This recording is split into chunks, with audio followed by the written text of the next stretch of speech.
Da li verujete u paranormalne iskustva? Iskreno, ja nisam, dok mi se par njih nije desilo. Od tada sam počela da verujem. Ćao svima, ja sam Ančićka i danas pričamo o pravoj priči koja stoji iza filma Conjuring 3.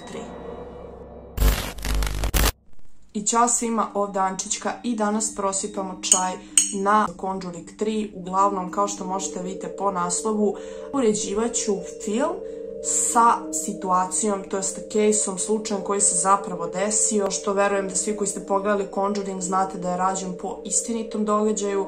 Sad, šta je sve to odrađeno od A do Š da je isto, šta nije, šta su ubacili, pričamo o tome danas. Hvala vam jedan veliki pozdrav za 2 nova spilera koja su me zapratila na Instagramu, eto pozdrav za vas. Ukoliko vi želite u svakom mom narednom klipu da dobijete shoutout, obavezno me zapratite na Instagramu Ančićka__ i nemojte da zaboravite da bacite subscribe ukoliko budete želeli još ovakvih creepy videa. Bacite subscribe, jako malo nam fali do 70.000 subscribera, bilo bi stvarno super eto da dođemo do te cifre, a mi sada možemo da počnemo da diskutujemo o Conjuringu. Samo da kažem da će biti dosta spoilera, tako da ako niste gledali film, moj savjet je prvo da pogledate film pa tek onda da dođete na ovaj video, ili jednostavno ako vam spoileri ne smetaju ili se plašite da gledate film, a generalno vas zanima šta je otprilike u filmu, šta se dešava, onda nastavite da gledate video. Za početak krenut ćemo sa jednom zanimljivosti koja je meni lično bila fascinantna, a to je zašto se film zove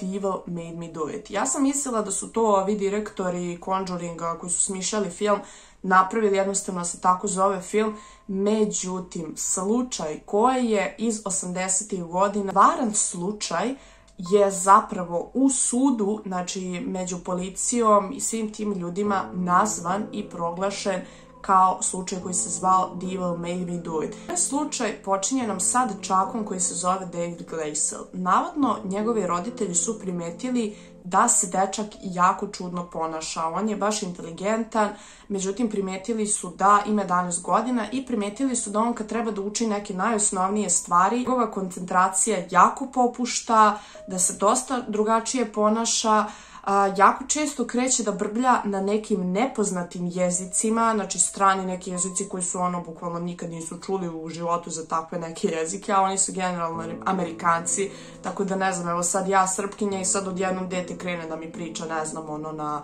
tadžikistanskom, bilo bi upozorno VTF se dešava.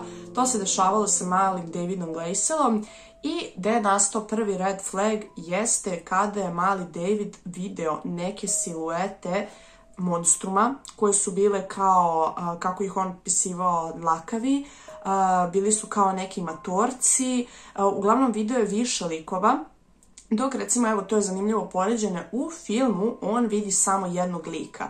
Roditelji malog Davida su se jako zabrinuli, pozvali su sveštenika i zvali su doktora. Sad, znači zvali su i doktora za svaki slučaj, zato što jako se često dešavalo prilikom tih egzorcizama da deca ili kao ko je već zaposlednu dobije besnilo i zbog toga pozvali su doktora. Sad ja ne znam, u filmu mislim da doktora nisu prikazali, samo su prikazali sveštenika. Zapravo kad se taj egzorcizam primenjivao, tu su bili sveštenik, bio je lekar, bili su njegovi roditelji, bio je Arne Johnson. Arne Johnson vam je inače od tog malog dečaka, on će njemu da dođe, znači pošto taj mali dečak ima sestru, Arne Johnson je u vezi s njegovom sestrom, oni su vereni i on je uglavnom bio tu i pomagao porodici koliko god je mogao, a mali dečak se baš onako čudno ponašao. Sveštenik je došao i poveo sa sobom porodicu Warren. Znači, to vam je porodica koja stvarno postoji. Možete pogledati klip kod mene na kanalu gde sam pričala o Annabelle i kako Annabelle zapravo postoji. Znači, oni su vam kao lovci na demone, ta porodica Warren. Oni imaju svoj muzej gde su oni stavljali sve te neke stvari koje su nalazili prilikom tih nekih istraživanja kad su lovili demone, jer jednostavno oni kad se pojave, oni vide da li je to demon i postupe na neki način kako bi trebalo da se taj demon otkloni iz tela čoveka koji je zaposednut.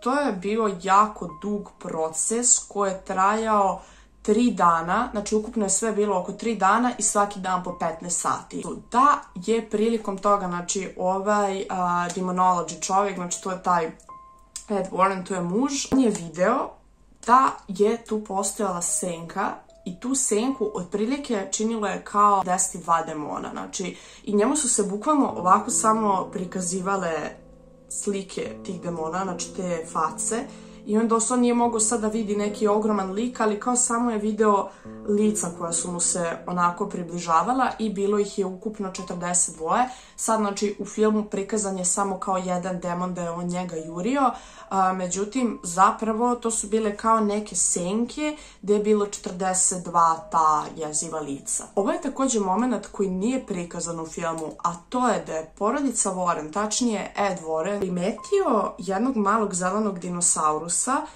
kako je počeo da se pomera. Znači, doslovno s jednog kraja sobe je prešao skroz na drugu i uopšte nije imao noge, znači da je to bila neka igračka na bateriju. Evo sad sam uzela banalan primjer da vam pokažem. Vidite kako ovo možda pomera noge, možda otvara usta, sad ruke sam mu ja počupala, nažalost, ali, znači, ima noge i recimo da su tu baterije u ovoj igrački, pa lagano, ajde, možeš i da zaključiš kako se ona pomerala. Međutim, taj zeleni dinosaurus, evo kako on izgledao. Devil made me do it case. And what that case was a young boy by the name of David Galazzo from Brookfield, Connecticut, was possessed by a diabolical entity. And this thing that he made himself, he glued it all together. And as he put it down on the floor one day, and the Warrens saw this, Ed and Lorraine both, he glided across the carpet. And a voice came from around it and said, "You are all going to die." To je pravi dinosaurus koji nije prikazan u filmu, on se pomerao. I to je jedini neki objekat koji su oni zapravo sačuvali i stavili u svoj muzej, dok recimo je u filmu prikazano da su oni našli to teme neke veštice koja je proklela malog Davida. Ali hajde da se držimo toga šta je zapravo istina iza filma. Sada, recimo, ovaj slučaj, znači Arnie Johnsona, to je sve apsolutno istina. Znači, prilikom tog trenutka kada je tu bio taj egzorcizam, znači kad je mali krenuo da se ponaša onako, da ima besnilo i to, kad su bili sveštenici, doktori, Arnie Johnson je u jednom trenutku uhvatio malog Davida i oni su objašnjavali, sad recimo u filmu vi možete da vidite da su to neki efekti, da kao ima bele oči i da mu se nešto sliva. Zapravo to se nije stvarno dešavalo, već bi samo kao ovako stao, znači bukvalno ovako i ne može da trepće. A nisu recimo prikazani u filmu, nego u filmu su oni stavili tipa da on ima bele oči pa mu kao ide krv, to se zapravo ne dešava. Zapravo se dešava moment, znači da on tako gleda mali David kao idiot i da njemu prilazi Arnie Johnson i hvata ga za glavu. To je isto prikazano u filmu, a to zapravo se recimo desilo, ali sad ću da vam nadovežem nešto što oni dalje nisu prikazivali. Znači, moment kad je Arnie uhvatio tog malog klinca, on je stvarno rekao šta god da je u tebi neka pređe na mene. Znači da u njega uđe demon. Nakon narednih par meseci stvarno u njega jeste ušao demon. I porodica Warren je baš opisivala Arnie to uopšte nije trebao da radi zato što doslovno ti daješ demonu za pravo da uđe u tvoje telo i napusti tuđe, on će to ovako da uradi. Ako je slučaj da je demon u nekome, a bio je u tom malom dečaku Davidu, taj slučaj koji se dogodio je istinit slučaj. Znači, Devil made me do it. I to je slučaj koji je bio prvi u Americi ikada da je suđenje obustavljeno. Znači, presuda je totalno poništena pod izgovorom da je to zapravo bio demon. Znači, kao na primjer, ne znam, evo desi se, ja sad ubijem čoveka i dođe neko i jamči za mene i kaže, a ona nije njega ubila stvarno, nego je demon zapasao. Bili bi svi u fazonu WTF. Međutim, ovo je jedini slučaj, i prvi slučaj u Americi, to je bilo pre 40 godina, to realno nije bilo tako davno, gde je demon bio okrivljen za to zašto je neko ubijen. Sad, ko je ubijen? Ako ste gledali film, znate šta se sve desilo. Za vas koji ne znate, Arnie Johnson ubio jednog čoveka sa te neke farme da su oni bili, jer eto sad Davida taj demon je prešao u Arnija. Počinjeno je ubistvo gde je čovek uboden 22 puta sa nožem, džepri nož je bio u pitanju, to sve stvarno se desilo. U filmu su također prikazani neki momenti kada, na primjer, porodica Warren ide da kontaktira policiju i traže od policije neke spise, a policija njima zauzvrat traži da oni proučavaju neko ubistvo koje se desilo pre koju godinu, da oni vide da li je za isto to ubistvo bio zaslužen demon. To uopšte nije istina, znači jedino zapravo nešto da je kao demon imao veze jeste bio slučaj sa Arnie Johnsonom, što se u filmu pominju neke kao dvije devojke, drugarice, da se jedna bacila u reku, a da je ova ta koja se sad posle bacila u reku ubila ovu drugu, to uopšte nije istina, znači to se nije desilo. I ova veštica koja glumi, likuša koja je glumila The Nun, to ne postoji. Znači, to je izmišljeno samo za film, ali konkretno slučaj sa porodicom Gleisel, to jeste sve istina. To bi bilo to, ljudi, što se tiče ovog klipa. Ja se nadam ste uživali. Obavezno bacite subscribe ukoliko želite još ovakvih klipova i pišite mi šta mislite, da li možda sada, kad je već ova neka epoha Conjuringa, ako se sećate Jonathana Galinda, a verujem da se sećate, šta mislite da će i Annabelle sada se vrati, tako neki fake nalozi koji će na Discordu da je krenu da spamuju, to bi bilo jako cool jer bi mogli da dobijemo novi content.